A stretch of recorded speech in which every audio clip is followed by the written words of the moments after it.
Technologie. Les gérontotechnologies sont les technologies qui permettent de mieux vieillir à domicile et si possible en meilleure santé possible. Puisque l'enjeu il est bien de vieillir, certes, mais de vieillir en bonne santé pour pouvoir profiter, je dirais, des dernières années de vie qui restent et le faire de manière sereine, en profitant de sa famille, de ses amis, de ses loisirs, etc.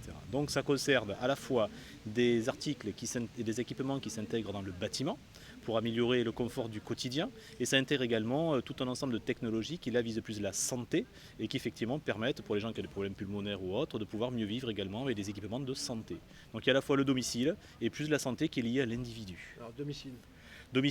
Au niveau du domicile, il y a différentes technologies possibles, notamment la domotique, qui est actuellement quelque chose qui est vraiment en phase de commercialisation. Il y a vraiment des innovations également. Ça va de produits basiques comme tout ce qui est les stores, tout ce qui est la gestion de l'éclairage, la gestion du chauffage, la gestion de la climatisation, à des produits beaucoup plus complexes, qui sont effectivement des produits où on peut permettre à certains éléments et équipements de cuisine de se lever, de se baisser, ou gérer également par des capteurs tout ce qui est problématique de chemin lumineux pour pouvoir effectivement s'éclairer sereinement la nuit pour aller aux toilettes sans être ébloui et risquer la chute d'ailleurs dans ce cadre-là.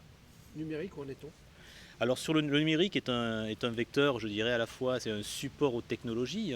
Et là où je pense que le numérique a vraiment fait je dirais, des progrès et peut être une source de progrès à la fois pour les bénéficiaires seniors et pour les services à la personne qui sont les professionnels qui interviennent à domicile, c'est pour tout ce qui est maintien du lien social. Je trouve que c'est important de faire un focus là-dessus, puisqu'on parle souvent de l'isolement de la personne âgée. Et effectivement, le numérique peut être un outil à travers la création de réseaux sociaux spécialisés sur la personne âgée et qui permettent de mettre en contact professionnels, familles et personnes âgées pour partager des moments ensemble, pour partager des bonnes pratiques, partager des photos, partager des vidéos. Je pense que sur le maintien du lien social, le numérique peut être un outil important.